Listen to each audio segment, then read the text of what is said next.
Después de la cámara de los recuerdos, Kai me llevó por los túneles. No los túneles del metro, los que aparecen en los mapas de Pendleton, sino otros, más profundos, más oscuros. Túneles que no habían sido excavados por máquinas victorianas, sino abiertos por algo más antiguo, algo que había estado allí antes de que Londres existiera, antes de que existiera el hombre. Las paredes eran de piedra negra, pulida por el paso de siglos o milenios, y en ellas, cada cierto trecho, había inscripciones que nadie podía leer. Kai decía que las había mirado durante décadas y que aún no entendía si eran letras o dibujos, o simplemente grietas que la mente convertía en significado. No intentes entenderlas, me dijo mientras caminábamos, su linterna barriendo las sombras. El que las entiende se queda, se convierte en parte de la pared. Yo he visto a varios intentarlo, no vuelven. Caminamos durante lo que pudo ser una hora o un día. El tiempo, allí abajo, era aún más confuso que en la oficina. No había luces que bajaran ni subieran. No había ciclos, solo la oscuridad perpetua y el sonido de nuestros pasos resonando en la piedra. Kai conocía el camino con una precisión que solo podía venir de décadas de exploración. Cada curva, cada grieta, cada desvío estaba grabado en su memoria con la misma claridad con que yo recordaba los nombres de los soldados. ¿Cómo aprendiste todo esto?, le pregunté en un momento de descanso, apoyado contra una pared que vibraba con un pulso casi imperceptible. Kai se encogió de hombros. Su chaqueta de cuero, llena de parches de bandas que ya nadie recordaba, crujió con el gesto, perdiéndome. Muchas veces. Al principio, cuando llegué, intenté escapar como todos.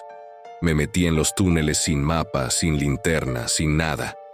Me perdí durante lo que debieron ser años. Vagabundeé por estaciones abandonadas, por pasadizos que no llevaban a ninguna parte, por lugares donde la oscuridad tenía peso y te aplastaba si te quedabas quieto demasiado tiempo, hasta que empecé a reconocer las señales, las marcas en las paredes, las corrientes de aire, el olor de cada túnel. Se arrodilló y señaló el suelo, donde había una línea apenas visible, como una grieta que recorría la piedra en una dirección imposiblemente recta. Esta línea, por ejemplo, la seguí durante años. Pensaba que me llevaría a alguna parte, pero solo da vueltas. Siempre vuelve al mismo sitio, como todo aquí. ¿Y nunca encontraste la salida? Kai me miró. Por un momento, su rostro juvenil, que la muerte había congelado en los veintitantos, se tiñó de una tristeza que no disimulaba su sonrisa. Una vez, hace mucho tiempo, llegué a un lugar que no reconocía. Había luz, luz de verdad, no de esas bombillas amarillas del tren. Era luz blanca, como la del sol, y olía a tierra mojada, a hierba, a vida. Estaba tan cerca que podía sentirlo en la piel. ¿Y qué pasó? El revisor me encontró. Me dijo que no podía seguir sin pagar. Me pidió un recuerdo. Le di uno. Me pidió otro. Le di otro. Me pidió otro y otro y otro. Hasta que me quedé sin nada. Hasta que olvidé por qué quería salir. Y entonces me empujó de vuelta a los túneles. Cuando desperté, estaba otra vez perdido. Y tardé años en recordar quién era. Guardó silencio. Su mano tocó el parche de The Clash en su chaqueta, como si fuera un talismán. Un recordatorio de lo que había sido. Por eso ya no intento salir. Solo ayudo a los que lo intentan. Como tú. Finch dice que eres diferente. Que tienes algo que nosotros no tenemos. Espero que tenga razón. Porque si no, acabarás como Pendleton. O como yo. O como todos. Seguimos caminando. El túnel se ensanchó hasta convertirse en una caverna. Y en medio de la caverna, como una mancha de luz en la oscuridad, vi algo que no esperaba. Un kiosco. Era pequeño, de madera oscura, con un toldo de lona descolorida que había sido rojo alguna vez. Tenía una ventanilla con un cartel que decía «Café» en letras pintadas a mano, y en el mostrador, una máquina de espresso oxidada y unas cuantas tazas de cerámica apiladas. Detrás del mostrador, una figura. «Na, Mihai», dijo Kai, y su voz tenía un dejo de respeto que no le había oído antes. El anciano levantó la vista. Era el mismo que me había dado el café en el andén de Canary Wharf la noche que todo empezó.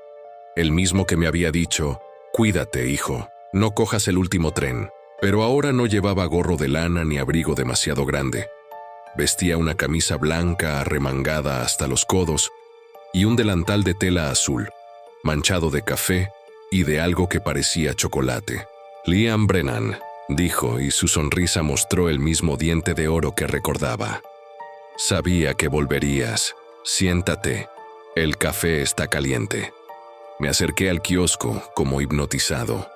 Kai se quedó atrás, apoyado contra la pared de la caverna, con los brazos cruzados y la mirada vigilante. Sus dedos tamborileaban sobre el codo al ritmo de alguna canción que solo él oía. «¿Cómo?» Empecé, pero Mihai me interrumpió con un gesto de su mano arrugada. «¿Cómo estoy aquí? ¿Cómo sobrevivo? ¿Cómo puedo tener un kiosco en medio del infierno?» Son muchas preguntas para un hombre que solo vende café. Sirvió una taza humeante y la deslizó hacia mí a través del mostrador. El aroma era el mismo de aquella primera noche. Intenso, amargo, reconfortante. Lo tomé con las dos manos, sintiendo el calor en las palmas, y por un momento fui transportado de vuelta al andén de Canary Wharf, al último tren, a la vida que había dejado atrás. «Tomaste mi consejo», dijo Mihai, apoyándose en el mostrador. «No cogiste el último tren. ¿O sí? Depende de cómo se mire. Lo cogiste, pero no te quedaste en él. Has estado explorando. Has hablado con los soldados, con los niños, con el revisor. Has visto el abismo». «¿Cómo sabes todo eso?» Mihai sonrió. Sus ojos azules, de un azul tan pálido que parecían transparentes, brillaron con una luz que no provenía de ningún lugar de la caverna. «Porque soy un vigilante. Los vigilantes vemos lo que otros no ven. Vemos los velos entre los mundos, las grietas por donde se cuela la realidad, los hilos que conectan el infierno con la superficie. Llevo 60 años aquí, Liam. 60 años viendo cómo las almas llegan, cómo se pierden, cómo se convierten en papel. Y 60 años esperando a alguien como tú. Alguien como yo. Alguien que todavía recuerda. Alguien que no se ha rendido. Alguien que tiene algo por lo que luchar». Bebí un sorbo de café. Estaba caliente, perfecto, como si lo hubiera preparado justo en ese momento, aunque la máquina de espresso parecía llevar décadas sin funcionar. «Pendleton me dijo que no estás muerto», dije, «que eres un vigilante, que puedes ver los velos. Pero ¿qué significa eso realmente?» Mihai se recostó contra la pared del kiosco. Sus manos, nudosas y temblorosas, descansaron sobre el mostrador. «Significa que nací con un don, o una maldición. Depende de cómo se mire. Desde niño podía ver cosas que los demás no veían, sombras que se movían solas, puertas que se abrían en lugares donde no había puertas, gente que no estaba allí pero que hablaba como si lo estuviera. Mi abuela decía que era un don de los antiguos, de los que construyeron los primeros templos bajo tierra. Mi padre decía que estaba loco». Hizo una pausa. Sus ojos se perdieron en la distancia, en algún recuerdo que el revisor no había conseguido arrancarle. «Cuando crecí aprendí a controlarlo. Podía ver los velos, pero también podía atravesarlos, caminar entre mundos sin perderme. Por eso me hice vendedor ambulante. Iba de un lugar a otro, de una ciudad a otra, siempre en las estaciones de tren. Las estaciones son los lugares donde los velos son más finos, donde los vivos y los muertos se rozan sin saberlo». «¿Y acabaste en Londres?» «Acabé en todas partes. Pero Londres es especial. Debajo de Londres hay algo. Algo que no debería estar ahí. Algo que los ingenieros victorianos despertaron cuando excavaron los túneles. Ese algo está llamando. Lleva más de un siglo llamando. Y los que pueden oírlo, los que tienen el don, sienten la llamada como un zumbido en los huesos». Se tocó la sien con un dedo. «Yo la oí. Y vine. Me instalé en Canary Wharf, en el kiosco de café. Y empecé a vigilar. A ver quién subía al último tren. A quién se quedaba dormido en el andén. a quien cruzaba el velo sin querer, como yo, como tú y como muchos otros. La mayoría no vuelve. Los que vuelven, vuelven cambiados. Pero tú eres diferente. No solo cruzaste el velo, lo estás explorando. Estás aprendiendo a usarlo. Y eso, Liam Brennan, es lo que te puede salvar, o lo que te puede condenar para siempre. Dejé la taza sobre el mostrador. El café se había enfriado, pero seguía oliendo bien. A hogar, a normalidad, a todo lo que había perdido. Necesito llegar a la British Museum, dije. Pendleton me dijo que tú podías ayudarme, que tenías algo que me serviría. Mihai asintió. Metió la mano debajo del mostrador y sacó un objeto pequeño, envuelto en un paño de lino. Lo desdobló con cuidado, como si manejara algo sagrado, algo que no debía ser tocado por manos indignas. Dentro del paño había un reloj. No era un reloj cualquiera. Era un reloj de bolsillo, de esos que se usaban en el siglo XIX, con la caja de plata grabada con motivos que no alcancé a distinguir en la penumbra.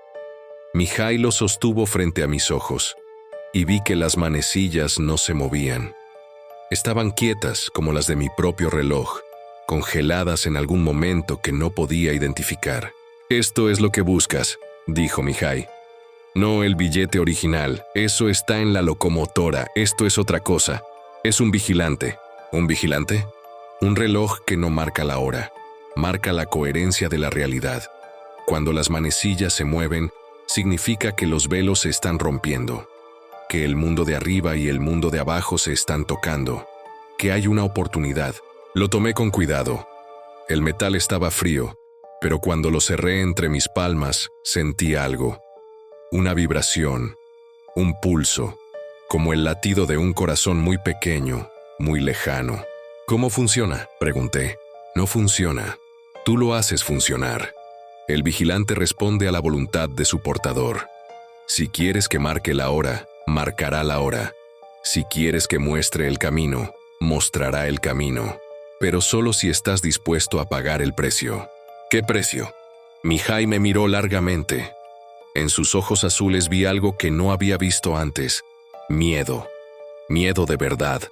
De ese que no se disimula con sonrisas ni con tazas de café caliente. El vigilante no te quitará los recuerdos como el revisor. Te pedirá algo más valioso, te pedirá tiempo. Tiempo de tu vida de la que todavía te queda arriba. Cada vez que lo uses, envejecerás un poco más. Y cuando se acabe el tiempo, se acabará todo. ¿Cuánto tiempo tengo? Eso no lo sabe nadie, ni siquiera el vigilante. Solo tú decides cuánto estás dispuesto a gastar para volver a casa. Guardé el reloj en el bolsillo de mi chaqueta. Sentí su peso contra el muslo, su latido constante, su promesa y su amenaza. «Gracias», dije. Mihai negó con la cabeza. «No me des las gracias. Todavía no. El vigilante es una herramienta, pero también es una carga. Úsalo bien. No lo desperdicies. Y cuando llegues a la British Museum, cuando estés frente al tren de vuelta, recuerda esto». «¿El qué?». «El tren no se detendrá por ti. Tendrás que subir en marcha. Y para subir en marcha, necesitarás correr más rápido de lo que has corrido nunca. El vigilante te ayudará, pero solo si tú te ayudas a ti mismo». Se incorporó. Detrás de él, en la penumbra de la caverna, algo se movió. No alcancé a ver qué era. Solo vi una sombra que se deslizaba entre las piedras, que se perdía en la oscuridad, que desaparecía antes de que pudiera enfocar la mirada. «¿Qué es eso?», pregunté. Mihai no se volvió. «Eso es lo que despertaron los ingenieros. Algo que estaba aquí antes de que existiera el tiempo. Algo que no tiene nombre porque ningún idioma humano puede pronunciarlo. Algo que te encontrará cuando bajes lo suficiente. Y cuando te encuentre, tendrás que mirarlo a los ojos». «¿Y qué pasa si lo miro?». Mihai se volvió. Por un momento su rostro no era el de un anciano amable. Era el de alguien que ha visto el abismo y ha sobrevivido, pero no intacto. «Eso no lo sé. Nadie lo sabe.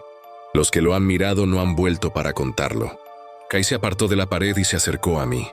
Su mano golpeó mi hombro con una familiaridad que no esperaba. «Vamos», dijo. Finch nos espera, y Ashworth quiere hablar contigo antes de que intentes el siguiente paso. Me despedí de Mihai con un gesto. Él asintió, y mientras nos alejábamos, oí su voz detrás de nosotros, cantando algo en un idioma que no reconocía. Era una canción triste, lenta, como una nana para niños que ya no están. ¿Qué canta?, pregunté a Kai. Una canción de su tierra, de Rumanía. Habla de un río que se lleva las almas de los ahogados. Mi abuela cantaba algo parecido. ¿Tú también eres de Rumanía? No, yo soy de Londres, pero mi abuela sí. Vino aquí después de la guerra. Me enseñó la canción cuando era niño. No la había oído en años. Hasta que conocí a Mihai. Seguimos caminando por los túneles. El reloj de Mihai latía en mi bolsillo con un ritmo constante. Y mientras caminaba, no pude evitar preguntarme cuánto tiempo estaría dispuesto a gastar. 1 año. 5 años. 10. Toda la vida que me quedaba. La respuesta cuando llegó no me sorprendió. Todo. Estaba dispuesto a gastarlo todo, porque si no volvía, el tiempo no significaba nada. Si me quedaba en aquel infierno procesando reclamaciones y tecleando denegado hasta convertirme en papel, los años que me quedaban arriba no valdrían más que los años que había perdido. Mejor vivir un día en la superficie que una eternidad en el departamento de reclamaciones. Cuando llegamos a la estación abandonada, Finch y Ashworth nos esperaban. Pendleton estaba sentado en un banco, con los mapas desplegados, pero sus ojos no miraban los dibujos. Miraban el reloj que yo llevaba en la mano. «El vigilante», dijo y su voz temblaba. Hacía décadas que no veía uno. «Mihai me lo dio», respondí. Dijo que me ayudaría a encontrar el camino. Pendleton asintió, pero no apartó la vista del reloj. Había algo en su mirada, algo que no era envidia ni miedo. Era reconocimiento, como si hubiera visto algo así antes, en algún otro tiempo, en algún otro lugar. «Cuídalo», dijo al fin. «Es lo único que te queda que no te puedan quitar». Guardé el reloj. Miré a los rostros que me rodeaban. Finch con su severidad de acero, Kai con su rebeldía gastada, Ashworth con su poesía de 2 siglos, Pendleton con sus mapas y su memoria desmoronándose.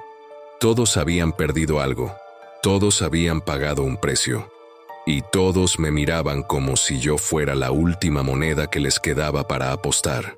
«¿Cuál es el siguiente paso?», me pregunté. Finch sonrió. Era una sonrisa pequeña, pero era una sonrisa. «Ahora Ashworth te enseñará algo que yo no puedo enseñarte. Te enseñará a usar las palabras». ¿Las palabras? Las palabras también son recuerdos, Liam, pero son recuerdos compartidos. Son la única cosa que los vivos y los muertos tienen en común. Si aprendes a usarlas, podrás hablar con los pasajeros del tren sin que el revisor lo sepa.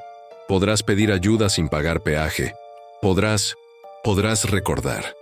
Interrumpió Ashworth, levantándose del banco con una elegancia que contrastaba con su ropa raída. Las palabras son el esqueleto de la memoria. Cuando todo lo demás se ha ido, las palabras quedan. Yo he perdido la cara de mi amada, pero no he perdido los versos que le escribí. Y mientras esos versos existan, ella existe. En algún lugar. De alguna manera. Se acercó a mí. Sus ojos oscuros me miraron con una intensidad que me recordó al revisor, pero más cálida, más humana. ¿Estás listo, Liam Brennan? ¿Listo para aprender el lenguaje de los que ya no tienen voz? Asentí. Estoy listo. Ashworth sonrió, y en su sonrisa vi algo que no había visto en ningún rostro desde que llegué a aquel lugar. Esperanza.